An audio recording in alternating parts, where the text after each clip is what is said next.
Just because I don't owe you the truth, again, doesn't mean I'm gonna lie. It just means I don't owe you the truth. Exactly. But that's lying by omission, though. No, it's not.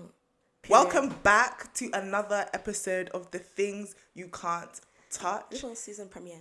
This even is the only podcast where philosophy meets the real world.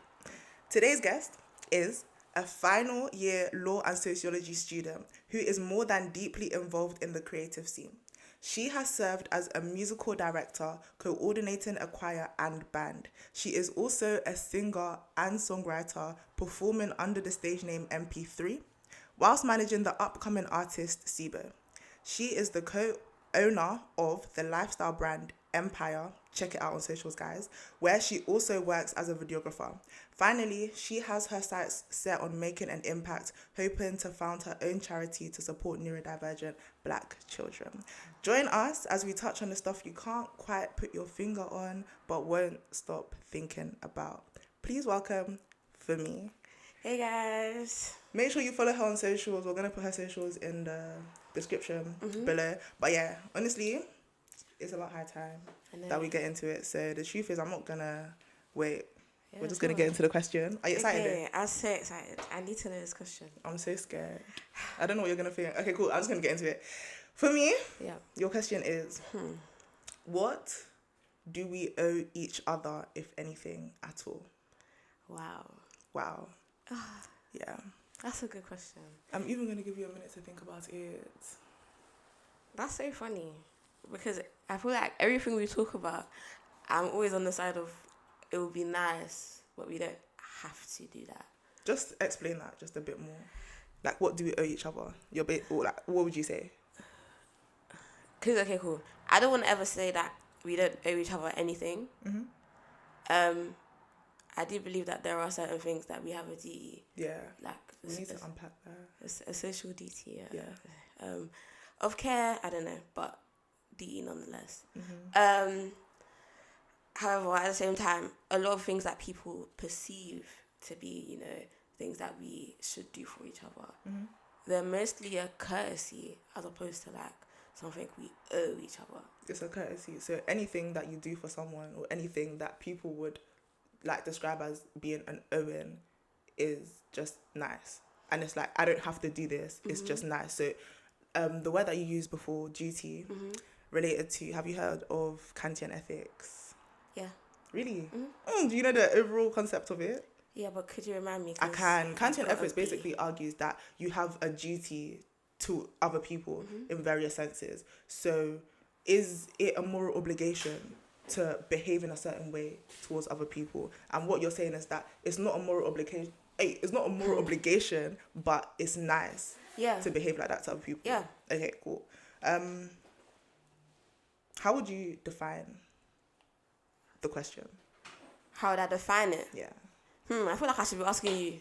No, but it's up to you. So Okay. I want to work with your definition or how you perceive the question. Okay, so can you repeat the question for me again? What do we owe each other, if anything at all? Okay. What do we owe? Obviously, first, I don't know, keyword would be owe. I feel like, good question. Sorry. Owe, to me, is like, you do me, I do you. Yeah. Do you get? So it's, okay, I owe you something. Yeah. As in, you've given me something, that means I have to pay you back. Yeah. I have problems with that word already. Okay. Do you know what I mean? Each other, obviously, I'm assuming society. However, again, each other does change depending on the context. Because it could be each other as a family, each other as friends, each other as strangers. So as you touched on the next point, yeah, that's literally what I did. I did like an outline of what type of people exist. And it's like family in terms of your siblings, cousins, and like aunties. And if you like extended family, in the African heritage, when it comes to extended family, that's even a conversation for another day when they're calling you and asking you for money from back home, but that's something else. And then your parents, and then if you have children, do you owe anything to your children? Do you owe anything to your friends? And do you owe anything to strangers? Should we unpack them bit by bit, or do you have a general?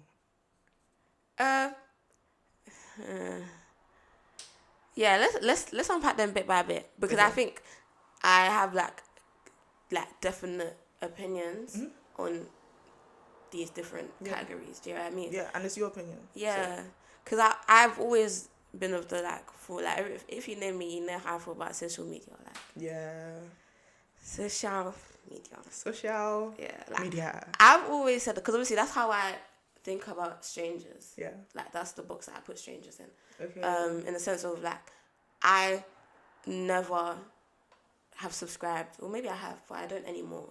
Yeah, subscribe to the idea of putting certain things on social media just because it's a norm to you. Because I think people have taken that norm so far to the point where they think it's a duty. Like, I have to post my relationship. I have to post this new thing that I got. You don't owe that to anyone. Just because, okay, I see. And these are things that change in the context of people I know in real life. Okay, so do you owe your parents updates on your relationship? Of course not. Oh, I thought you were going to say yes. So who do you owe an update on your relationship? Because it doesn't have to be an update on my relationship. Okay. I'm just saying the people that need to know these things, the level on the priority list. Of who needs to know. Yeah. So it's not about what you owe them, it's about what they need to know for their sake. Yeah, no, and okay, cool. Need to know and owe, obviously, we're going up and down the scale of the specific thing that we're talking about. So right now, if we're talking about the context of relationships, for example. Okay, yeah. So in the concept of relationship, I don't think my parents need to know. However, if we're looking at the list of people I have like a duty or an owing to, my friends and my family are up there, whereas strangers are not on the list at all. Okay. Now, that's an interesting thing, which is kind of related to something called relational ethics, which is like, it's a brand of ethics that comes out of feminism, which basically says that your moral obligations are grounded in your relationship with other people. So your moral obligation to owe something to other people is grounded in the relationship you have to them. So I feel like with something like that, you probably owe something to your family, but not to strangers online. So is that the stuff that you're going with? 100%. I think that's the only way you can have a real grip on reality. Do you know what I mean? Like, especially in the age that we are in, where a lot of our lives exist digitally. So you get, like, even if we're talking about, African, family, extended family, like, a lot of people that we interact with that we deem as close could literally be on the other side of the world. Like, the only way you have access to them is through your phone. Do you know what I mean? Okay. And I think even that makes you lose a sense of reality, which is why all of us kids, when we see our parents giving money to these people that we've never met in our lives, it's kind of like, what are you doing? Do you know what I mean? Like, you don't owe them anything. Exactly. But do you know what's interesting? I feel like, because whenever I ask my parents that, like, send me the money if you don't want it that much. Like, you literally send it to me. Literally. It's like they act as if it's a moral obligation because that's their bloodline. And it's like, did you even live with them when you were back home? Do you even know them? No, they just know that you live in the UK, therefore automatically you have money. So it's like, this mindset is different to that generation. So I think I'm just trying to unpack, like, not why, but it's what? Because we've grown up with the idea or the concept of because somebody's far away, we're not close to them. Yeah. Do you know what I mean? Like I said, the digital era means that everyone that I don't have access to like this is technically a stranger. Yeah. Do you get? Whereas But wouldn't you say it's the other way around? Because of the digital era, people who wouldn't normally have direct access to you have access to them now, so you're closer to them. I hear it. Yeah. But the reason why I would say, like, in a grand scheme of things, because obviously, cool, we can all have our pen pals and our social media buddies. Like, even me, I met my best friends through social media. Yeah. Right? So, I get that. But I'm talking about, like, if we look at these platforms holistically, we don't say, oh, yeah, this is where I go to find people that I know, as opposed to going to link up with your friends or going to, text like your family group chat. Okay. Do you know what I mean? I hear that. Sorry, where my mind is going is you don't ever really go somewhere with the intention to necessarily find people that you know, even though you do. But what I'm trying to say is that in order to find people that you know, you need to not know them first at some point. Do you know what I mean? Do you see, am I making sense? I'm just speaking for the sake of Everywhere speaking. has strangers, though. Yeah. And that's true. Yeah. I'm just saying, yeah, not everywhere is like categorically full of strangers. Yeah. Do you know what I mean? You're so right. it's just like if we were to go to a motive right now, you're gonna see someone that you know. Exactly. Or Okay. you will be with somebody that you know. Okay. When you're on social media, you're literally isolated. In and of You're not in a you don't have a group account. Yeah. Do you know what I mean? You are. Maybe you should just tell like Instagram someone the idea. Maybe we should start Yes, accounts. But have anyway, a joint group account. you Do you know what I mean? So it's just like that's like an isolated experience where you're always going to enter a foreign space, right? And so we've tied that to the fact that people that are only reachable through digital, they're strangers. Whereas our parents, they don't see it like that. In a sense where somebody can only be reachable through digital. However, if I know where you're from, or if I know that you're the somebody of somebody, then that means that I know you. I'm so glad you said that. Because I don't know. That was one of the next things that I was going to say. Yeah. I'm trying to figure out. Okay, we're going to get to that. No, do you know? Yeah, let's get to it now. Basically, what I'm saying is, in my head, there are 3 ways of owing. Okay. So I'm going to go through the 3 ways of owing, and then you're going to, like, we can unpack them individually, and the last one links to what you're saying right now. Cool. So the first one is proximity, in that I owe you something if you are close to me, spatially or in terms of how much I care for you, which is what we were talking about in the beginning. Try and remember, I know it's hard. And then the second one is transactional, and I feel like this is what a lot of people think, you do me, which is I only owe you something insofar as you have done something for me, or you will do something for me as a result of what I owe you. And then the last one is reflective. What I owe myself is what I owe other people. Interesting. Do you see? Interesting. Okay, which one do you want us to talk about first? Like, whichever one you choose is. I feel like the one that you linked to right now was like the community one, in terms of the last one. What I owe myself is what I owe you, because you're in my community. And that even can extend to, like, for example, the black community. Do you owe black business owners your money because they're in your community? Do you see? It's a courtesy. It's a courtesy, so you don't owe them nothing. And that's the thing. I feel like a lot of people come on, even with families, not just the black community, it was just an example. Like, they come on a thing of, oh, because I look like you, because we've gone through the same things, you owe me, like, your time, you owe me your money, you owe me any sort of relationship. If you start thinking about all the different intersectionalities, like, I don't know an example now, I know sex, race, you know, all the different intersectionalities. If you see people in the same intersection as you, do you owe them anything because you've had the same experiences? You should treat them how you would want to be treated, right? I don't know if I believe in that golden rule. Just like you're hitting all the nails on the head. Thank you. Sorry, as you were. I read book. Yeah. But yeah, I don't believe in that golden rule. Like I've not always, but recently I've developed I've developed that you know, I don't know, understanding that as a good person, because all of these are about being a good person. Yeah, we even need to unpack that. Yeah, but okay, as a good person, right?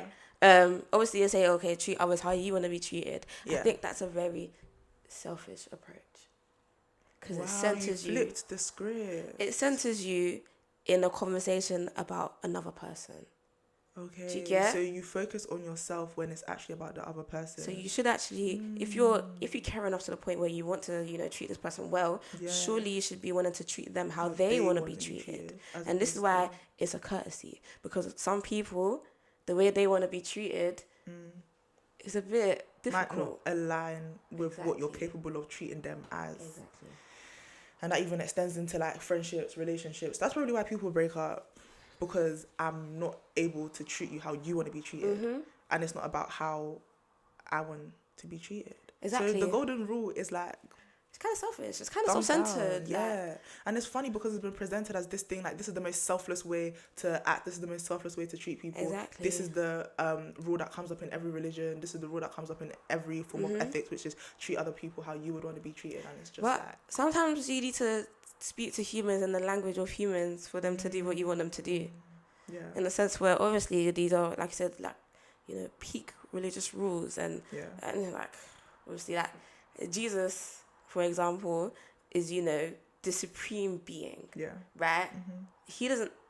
There is no self, because he is like us, if that makes sense, right? However, he still needs to tell us how to behave in a way that we can understand it. Yeah. And if you look at human nature, we are innately selfish, you know? So Pause. Are human beings innately selfish? yeah. Do you actually believe that? I'm not judging you. I don't know what my stance is on We that. all have our interests at the front. That's probably why the golden rule even existed in the first place. Exactly, that's my point. So it's just like, Yeah. because that's how we as humans are, that's the only way we're able to understand and then practice. It's making me rule. think of the social contract. Okay? You know, like I like Hobbes, that. Rousseau type beat. And it's like, in the state of nature, this is the question in and of itself, so we're literally going to spend like 2 minutes here. But it's like, would human beings be able to function without an authority telling them what the right thing is to do, because human beings are going to be so selfish that they're just going to destroy each other? Is that what's going to happen? And why? At your core, as a human being, do you feel like if you were left to your own devices, you will just do whatever benefits you entirely? Yeah. Oh my gosh, yeah. Because As I was saying it, I was like, wait, yeah. Because what else would I do? Do you know what it is? The way that I think about it and the way that it has been presented in like Hobbes, it's like, it's one derelict abomination where you're now everybody fighting fire, war. Just chaos. But doing something for yourself doesn't always have to look like that. Doing something for yourself can literally be like, I don't know, I can't go out with you today. I am tired, so I'm going to bed and I'm not going to go out with you. But I think what's like problematic about it, with what, you know, alignment with what they're saying, and, you know, the whole chaotic aspect, is the extremes that an individual can take it to.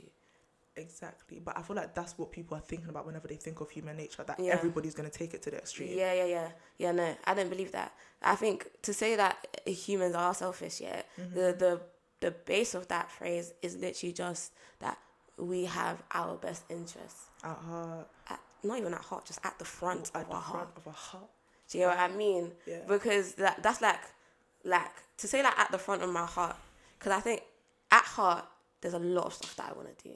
Because at heart I want to put other people first. Yeah. As well. Like at heart, I want to consider others. I want to care for others. So all of these things exist at heart. Yeah. At the front of my heart is what's best for me.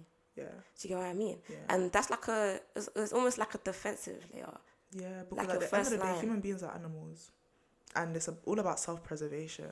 So do you know what? I think it's the negative connotations of what selfish is. Selfish can be good. I was having a conversation with my good and clean the other day. You have to be selfish in some situations and in some instances. Sometimes put you first. Sometimes it's about you. Sometimes because at the end of the day, you came into this life by yourself and you'll be leaving it alone. All times. And it's just like, I believe. don't allow people to make you feel as though putting yourself first is a bad thing. Yeah. It is selfish. That's the point.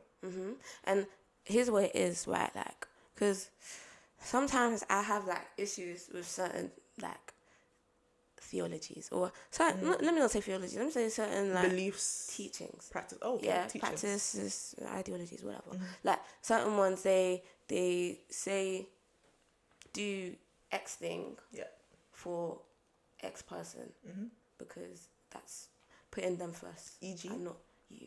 Okay.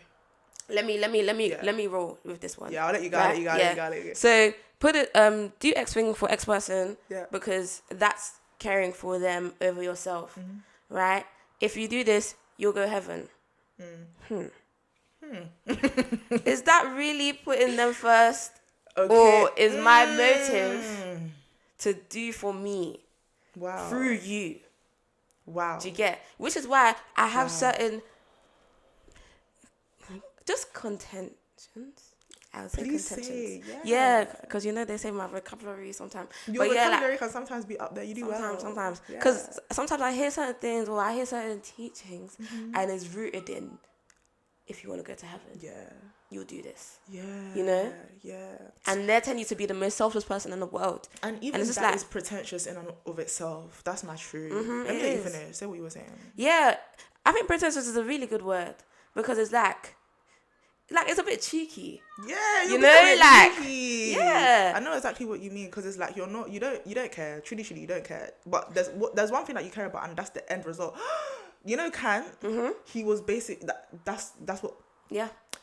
I'm gonna like breathe and say the sentence. Okay. You know, when I was talking about how Kant says you have a duty to other people, Yeah. for him, you have a duty to treat other people as a means of, like, in and of themselves. As opposed to as a means to an end. And with what you were saying, you're treating people as a means to an end, so therefore, to Kant, you're not being ethical. Do you know what I mean? And it's like, when I understand your contention with the teachings, but I feel like for me, my contention is not with the teaching, is with people, how it manifests, how people take it and how they act out upon it. Because the teaching in and of itself is fine, in that you have to treat people in a certain, hold on, wait for me. You have to treat people in a certain way, right? Yeah. But it's like, it has to become a habit, not something that you do intentionally every single time. Once it becomes a habit, you're not thinking about it anymore. Once it becomes a habit, this is just who you are. This is your nature. This is your characteristic. This is your personality. You are just selfless. You are just giving. You are just loving. You are just kind. That's just how you act, because you practiced it and you cultivated that teaching. But I think the way people manifest it is, this is the teaching, and because you don't, that's not in your heart. Like, that's not you. You don't care enough.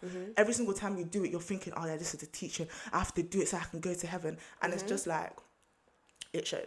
Okay, cool. So here's where we will differ. Okay. Because I will say that, because maybe it's because I'm technically a teacher, right?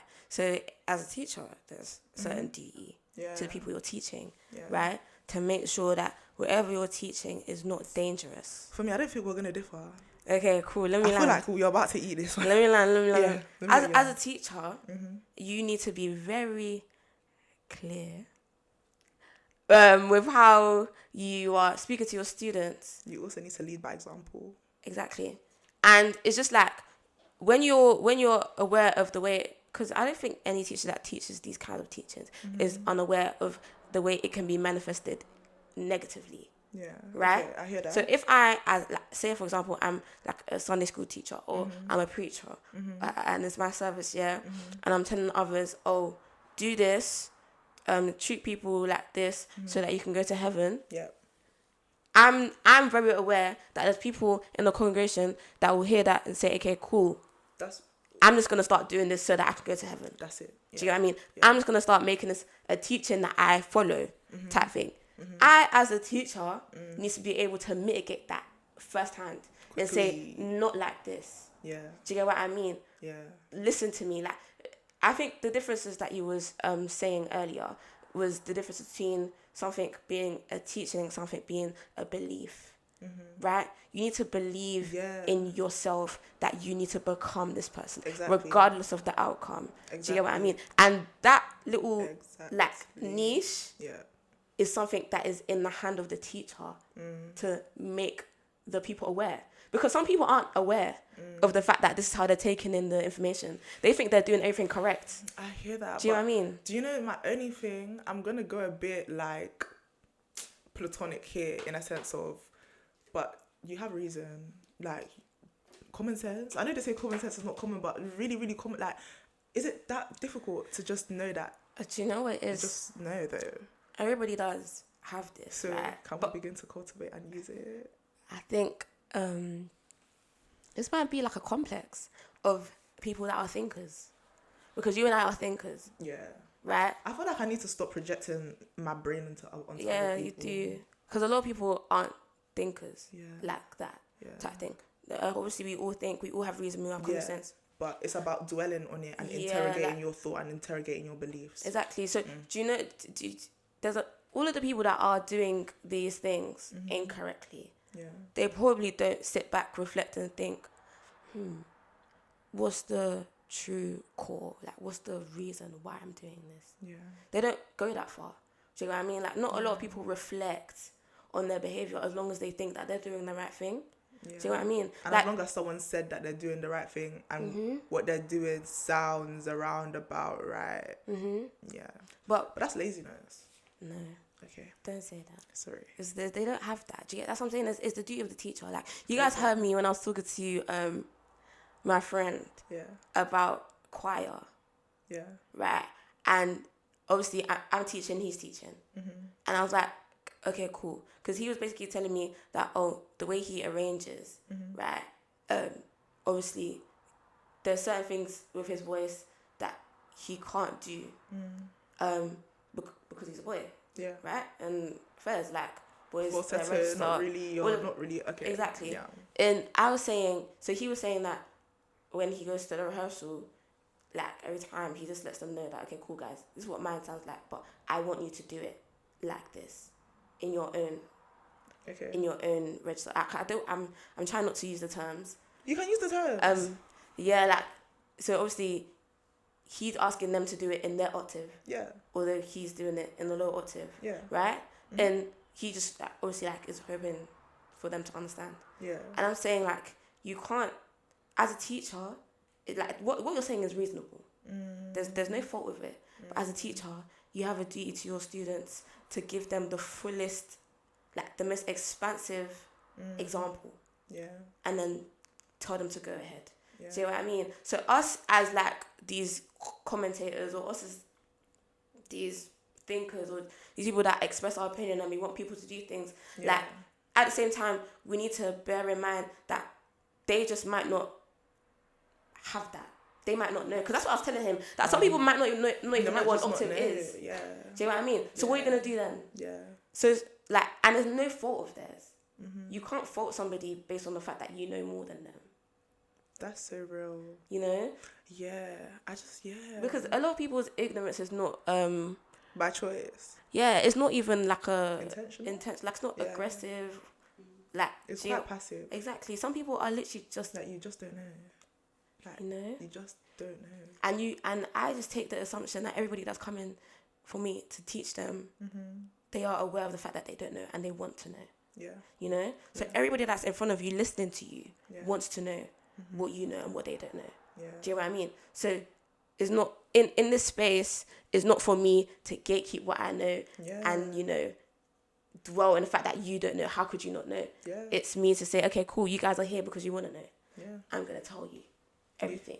You took me on a journey. And how we got there, I'm not sure. But I feel like I love a good analogy at the end of the day. Yeah. I think that's what it was. So, like, bringing it together, in fact, helped. But very quickly, there's one other thing that I wanted to, not one other, but there's another thing that I wanted to touch on, which is in terms of, you know, we're saying, do we owe each other anything? I think we haven't unpacked what the anything is.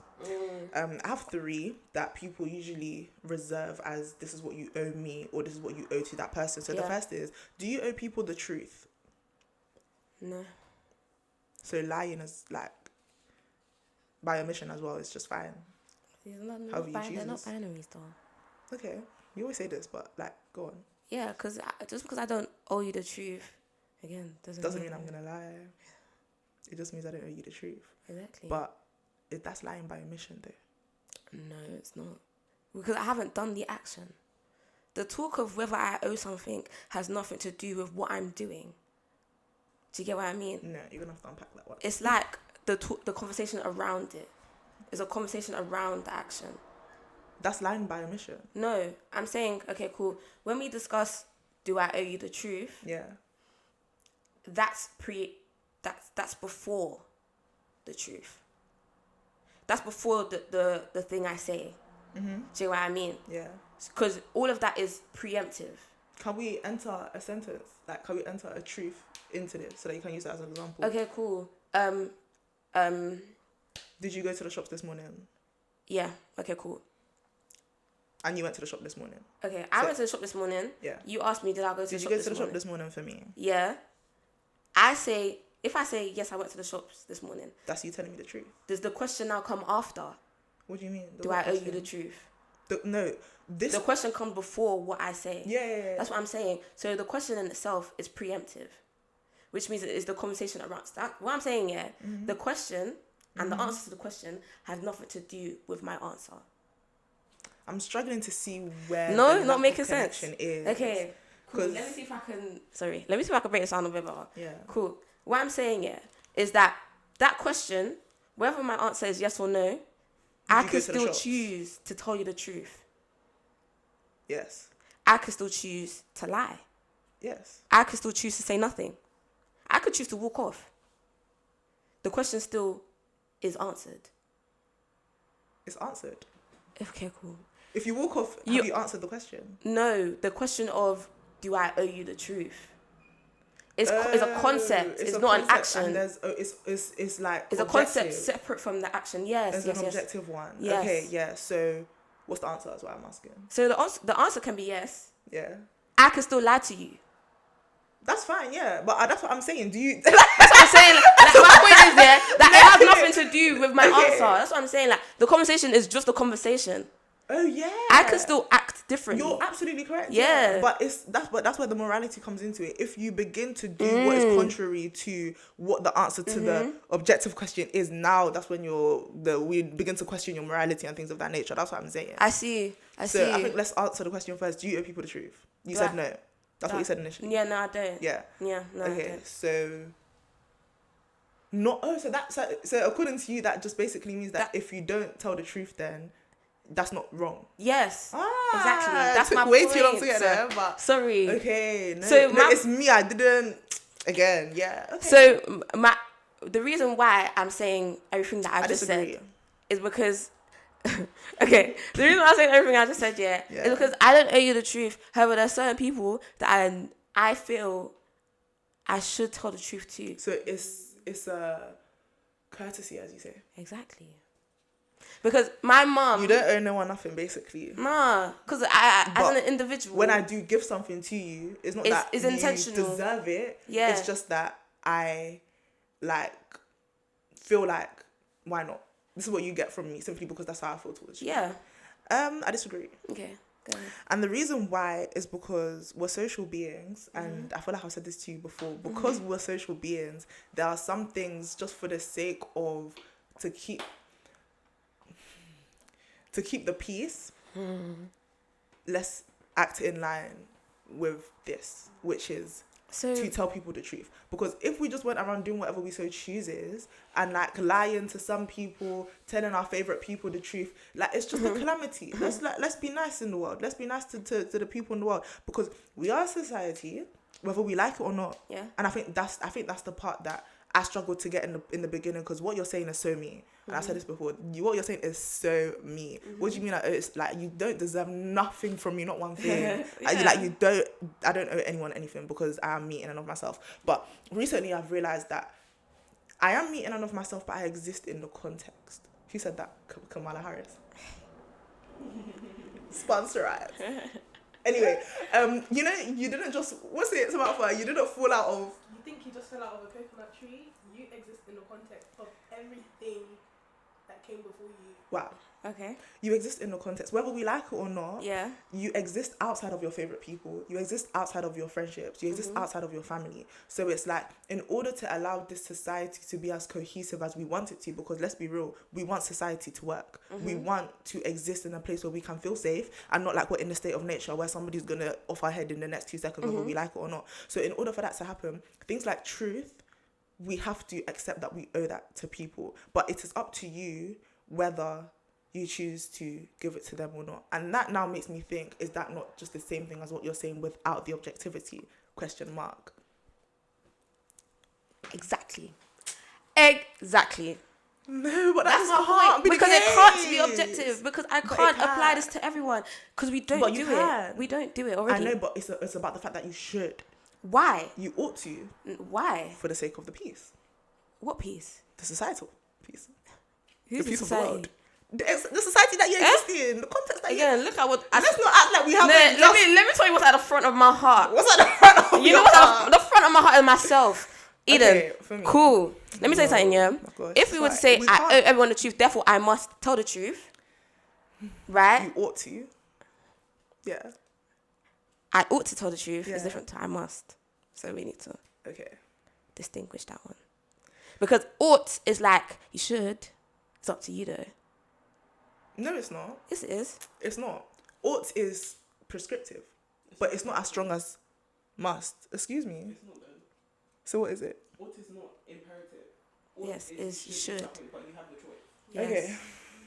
Ought is you should do something, but you have the choice. You're now tuned into the Things You Can't Touch podcast. Make sure to like, comment, and subscribe. And remember, This is a philosophy podcast. I think I realized that I was wrong when I said that an ought is an obligation. Yeah. An ought is like you ought to do it, but you don't have to. But I feel like the only reason why I'm confused is why does Kant use it in that sense? Because Kant is very much deontological in that he is very objective. So Yeah. if this is your duty, that's what you like must do in order to be a good person. So why does he use the word ought if it's not prescriptive? I think it's because it's not a rule. Here's the distinguishment. The truth is that it is came to. distinction. Okay, cool. Here's the distinction I came to. Okay. A duty is something that you should do in alignment with a role. Whereas like a rule is something you follow. Okay. Right? So when you follow a rule, it's not a matter of ought or don't ought. You just have to follow a rule. It's your expectation that you have to meet. Okay. Right? But a duty is still your choice to do it. Which is why, remember when I was talking about it's a duty. whether it's before or after the action. Yeah? So before the action of telling the truth is essentially a discussion of my duty. Right? Yeah. And because I personally don't think those kind of interactions, there's necessarily a role that I have to play. That's where there's a bit of a leeway. Here's my point. Remember when I was talking about me as a teacher or other people as teachers? Yes. They have a duty to their students. Yes. I think what brings about their duty is the fact that they have a role as a teacher. Do you get what I mean? Yeah. So these roles are what the objectifiers. Your duty comes with what your role is. Exactly. But can one therefore argue that your duty as a human being, your role as being a human, is that you owe people things? That's part of your duty as your role of humanity. The reason why being a human is because it changes. Your role? With other people. The people who I am being a human to change. Yeah, but isn't everyone still a human regardless? No, I know. But like I'm saying, like, cool, if I'm a teacher and I have 30 students, I have 30 students. Yeah. They are all my students. They might have learning disabilities, they might XYZ students. Do you know what I mean? Yeah. However, as a human, the categories that you can be can determine the way I treat you, can determine the way at which I view my role to you. Okay, fair. So, like we mentioned at the beginning, there's family, there's friends, relationships, children, strangers. Parents. Exactly. The way that you act towards your friend is not the same way that you will treat your parents. So, as a human, a human is not enough of a role for it to be an objectifier in this conversation. I don't know if objectifier is a word. I feel like I know what you mean. The thing that makes the conversation objective. Yeah, okay. I feel like I know what you mean. Cool. But that was us just talking about truth. The other stuff that came up, which I don't want to spend too much time on because there's another section that I want to go to, is do you owe people an explanation? Because I think this even feeds into what we were talking about the other time, where you don't need to explain yourself when you're posting a TikTok. You don't need to explain yourself. You just need to say what you want to say. Yeah. And then I think it also comes in conversations where people are like, oh, I need closure. That's you basically saying that you need or you deserve an explanation, but does anyone owe that to you?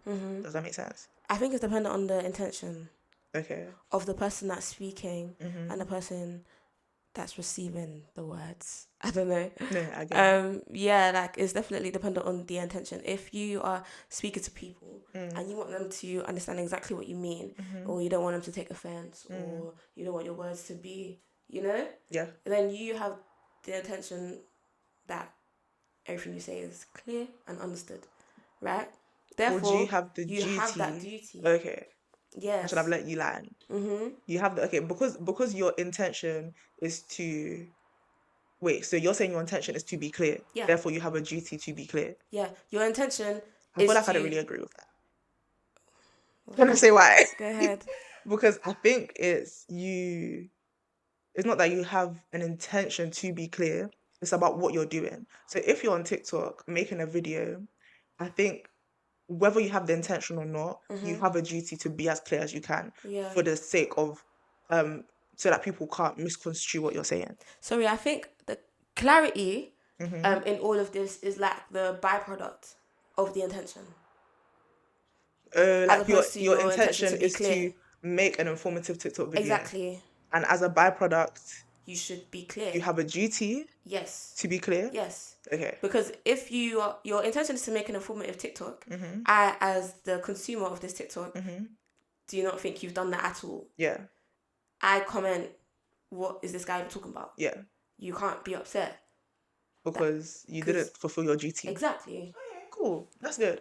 Cool. I'm glad we got past that one. That's explanation. And the final thing, very quickly, is I'm doing a module right now called Democracy, and one of the guys, Cristiano, his surname is Cristiano, I don't know his first name, he argues that human beings need to have democracy because we owe each other justice. Okay. So do we owe justice to other people? And I feel like the law in you is about to like come out. Do we owe other people? Yeah, as I said, a sense of justice. A sense of justice. I don't think that is something that's interpersonal like this. English.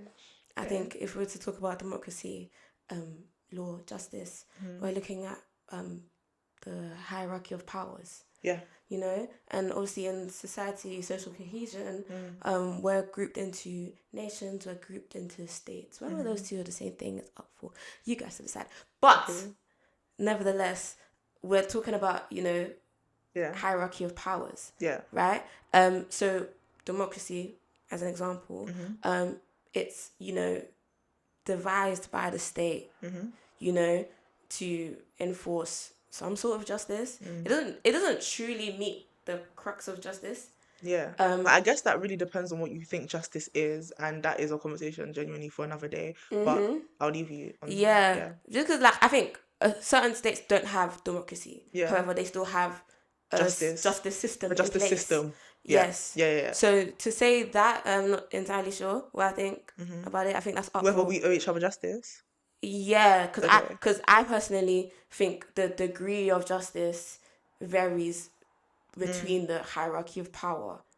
However much justice I can give to you is not the same as however much justice the criminal justice system. I don't think it's about what you can give. I think it's more about what you accept for the person. Think about it more conceptually as opposed to practically. Don't think about it being enforced. Think about it as I exist right now. For me, do I owe you like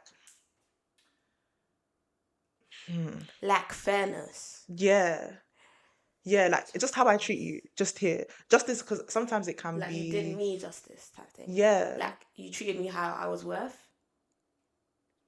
That depends on your definition of justice. That's the question. What justice are we referring to? Because obviously I was taking it practically. Yeah. I feel like I was referring to the practical justice, but then I wanted to make it theoretical. It didn't bang again. I mean, there is theory in practical justice, you know, because remember we discussed it before. When I was talking to you guys about my transitional justice, right? That was long. As I said, the time is twinkling. Yeah. So, we're gonna enter the game segment of this episode, and it's just like it's because of philosophy. It's not really playing a game. Yeah. This game is a thought experiment. So I'm gonna tell the people, disclaimer, this is a thought experiment. So everything is purely hypothetical.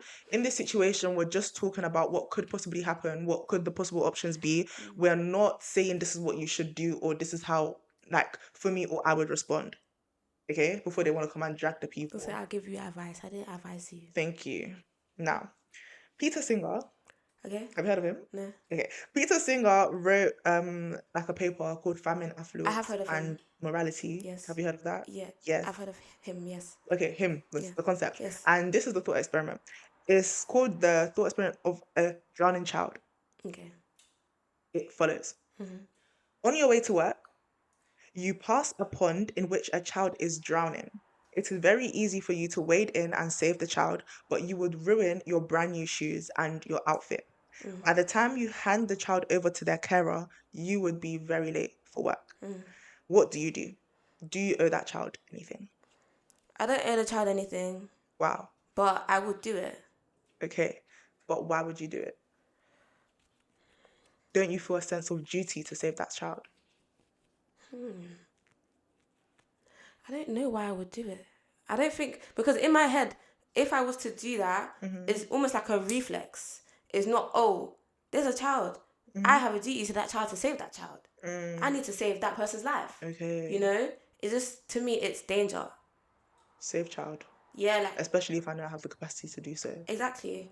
Okay. So, again, like, I think that little aspect of duty not kind of makes too it much a on bit... Peter Singer. It makes it a bit not right. Like, It makes it not right. selfish. Oh, okay, I see what you're saying. Yeah, because then I'm centering myself onto why you need to save the child, because you need to fulfill your duty, so therefore you need to save the child.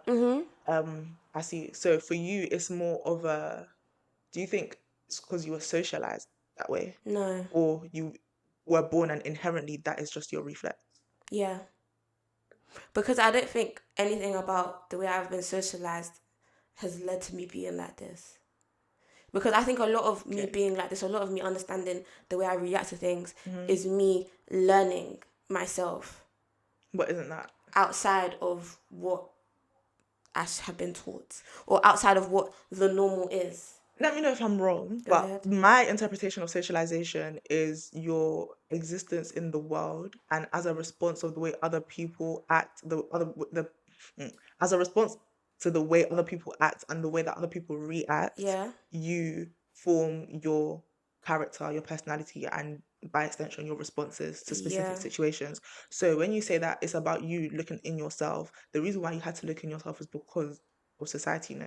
Yeah, but then if I'm finding that myself is different to what the norm is, the myself is a subversion of socialization. Okay, so I think my comprehension of socialization is wrong. Is socialization what society teaches you? Because for me, it's like you're still being socialized. No, because then, of the way that they responded to you, you change. With your like thought process of socialization, it means that socialization is ubiquitous. It is absolutely unavoidable. Yeah, it's literally it makes is it. Is that not what it is?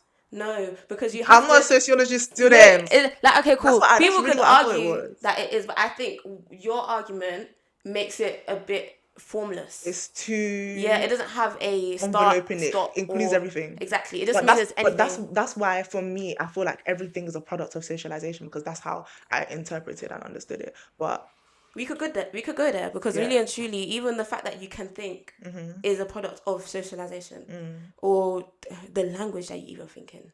Do you know what I mean? Like, everything, obviously, to a degree, has been impacted by that.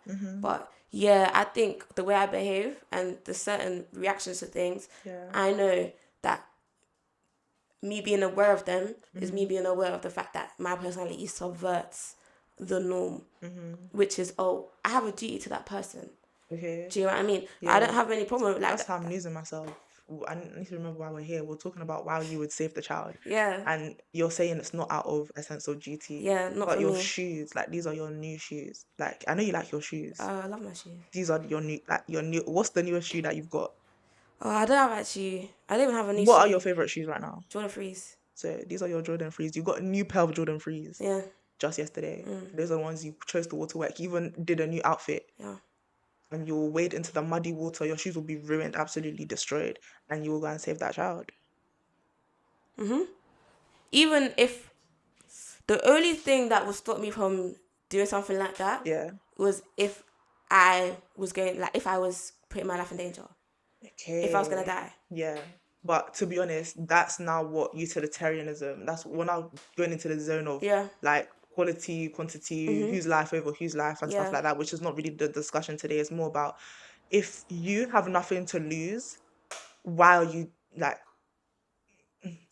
doing something for other people? And you're gonna say, it's because I have nothing to lose, but you have something to lose. It's just about the extent to which you're gonna lose it. I care about it. Yeah. Cool.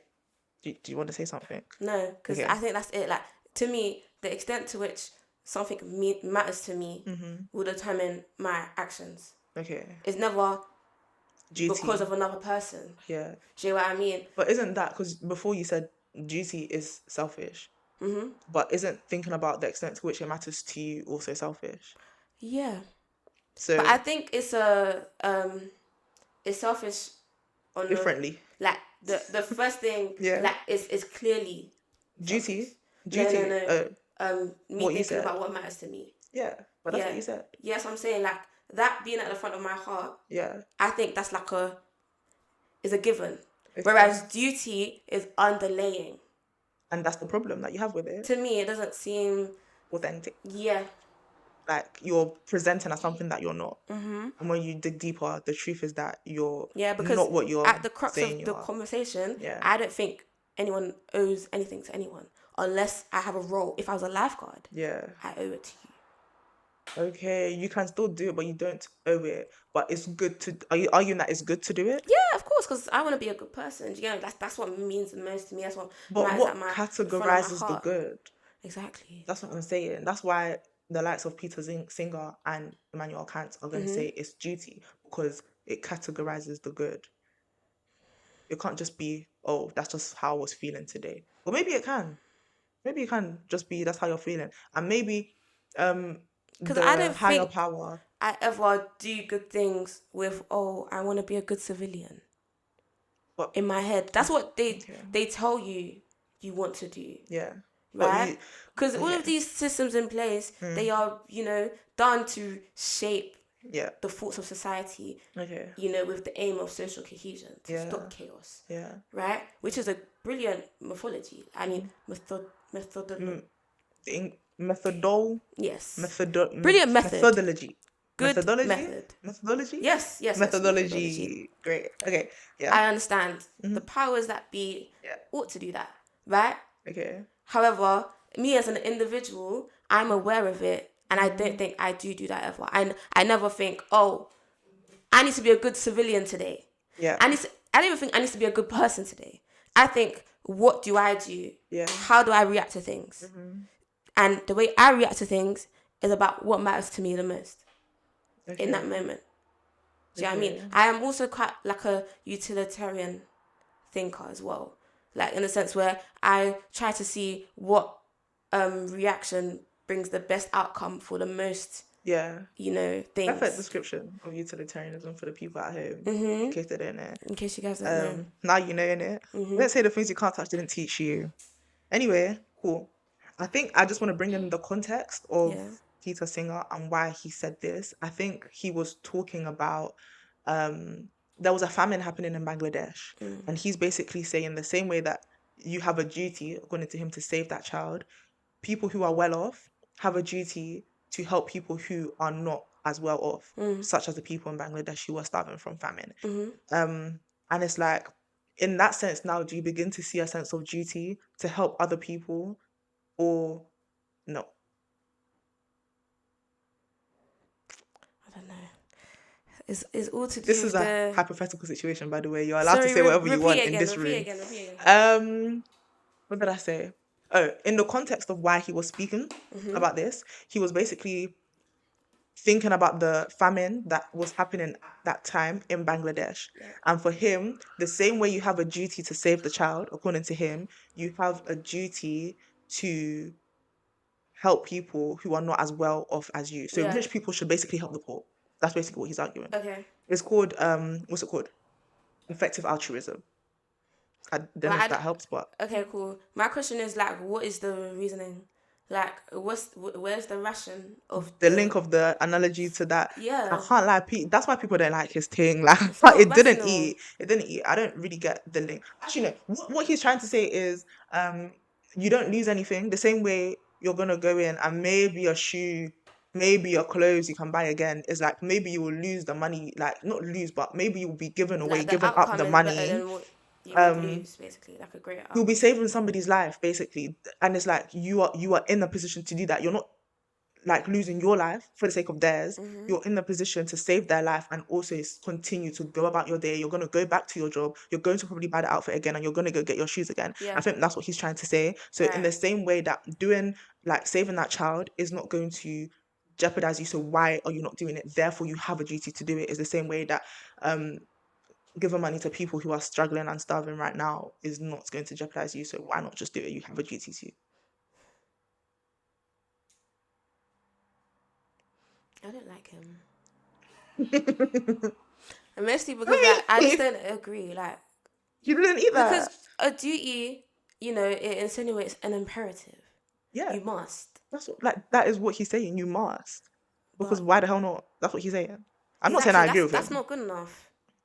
Oh, That's my there's point. a missing premise. Yes. There is a lack of explanation as to why. You're just saying it You're just is saying that what it I is. must because I can. Because I can doesn't mean that I must. That's real philosophical reasoning. Because like you've missed the middle. Yeah. Do you get what I mean? There's It's something sandwich missing. only bread.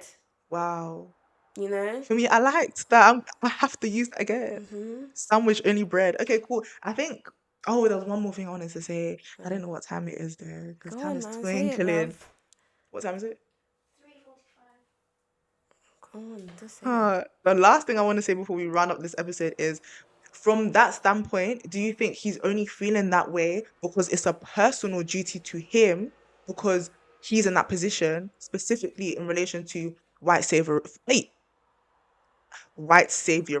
Okay.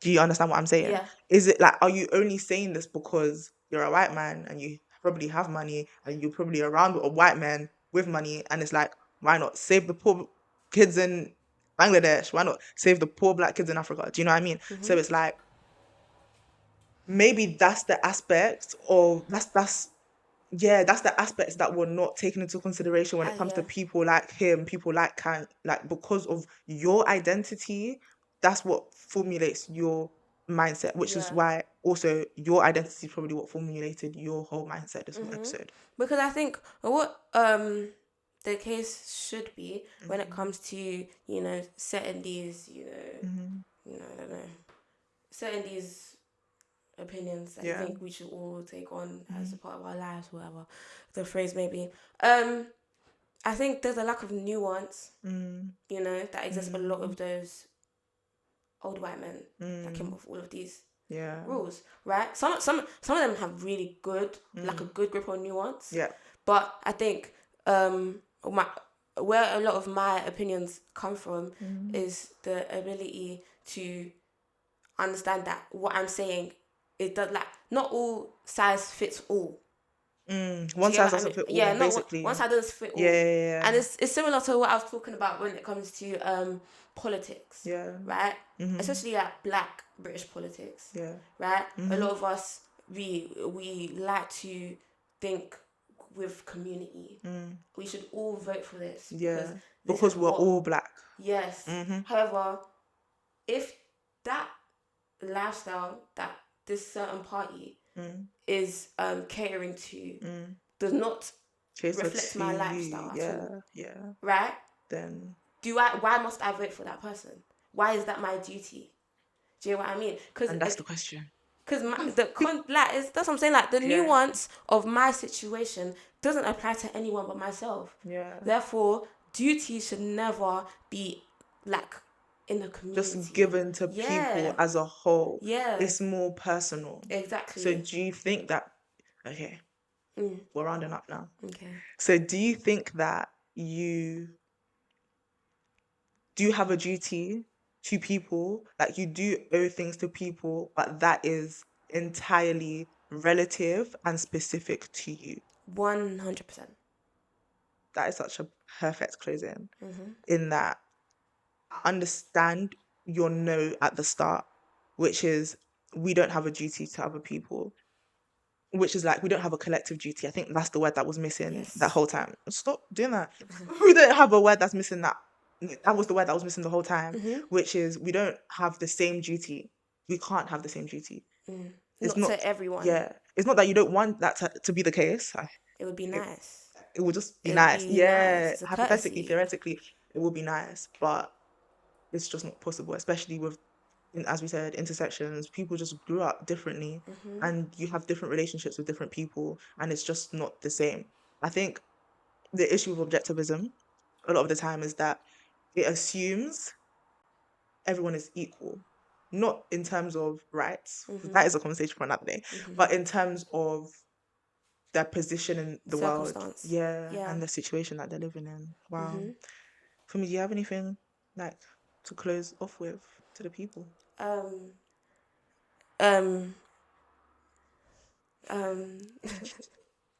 In all honesty, I think discussions like these with me a lot of it, I'm thinking about where I'm there. Yeah. And then It might change. Yeah. Yeah. However, I don't think my stance on this will change. Okay, go on. Because I think I've reached like peak thoughts when it comes to this. At the age of. And so anything that changes would be me going back down. Okay. Do you know what I mean? And again, that's an interesting thought in and of itself. For me. Yeah, I'm very confident in that. Yeah. Because I think where I've reached is something that I can apply to every question under this category under this topic. Yeah. Do you know what? I'm happy that that's the place that you're in right now because you've reached your peak age. This is the oldest that you can be, right? So it's like, I'm glad that you're also peaking in thoughts at the same time. I can rock with that. Yeah. Yeah. Because for all you know, at the age of, what? 20, going on 20, 22? I'm going on 22, yeah. Yeah. At the age of 22, this could possibly change, but you can never know because this is your peak. Exactly. So I'm glad that you peaked at your peak. Yeah. Because other people are not peaking at their peak. Exactly. And that's a conversation for another day. Anyway. Keep thinking, guys. Keep thinking. Oh, I thought you said peak thinking. Yeah, I'm at peak thinking. Oh. I need everybody to keep thinking. That's your last. Sorry, yeah. Tell them your message. To their peak of thinking. But Just yeah, that's that's literally like my biggest issue with people. People that like to think or like to comment about how much they think, but the things that they're saying, like, it doesn't sound like you thought by it. Finished. Have you finished? Even in the room. Keep thinking. Keep going. Thinking. You're not there yet. You haven't reached peak thoughts. Yeah. And to be honest, that's really why I'm here. Like, it's not, for me, it's not even about the act of thinking. It's about the manner and the way in which people are thinking. Yeah. But I need to stop talking. Honestly. Sorry, guys. It's enough. For me. Comment down below for part 2. Because I didn't even get to talk up the things like that. She didn't. I feel like you didn't. Yeah, nah. Because the people don't want to restrict you for 45 minutes for me. Nah, they don't want you to talk. Me, they don't want you to speak. Anyway, genuinely, if like 5 people comment part 2 were for me, we'll do it, guys. Anyway, if you're not subscribed already, that's awkward. Smash that subscribe button. 50,000 likes. I'm gonna close that. And then tap the ring bell next to it. Thank you for attending this episode. We will see you in the next one.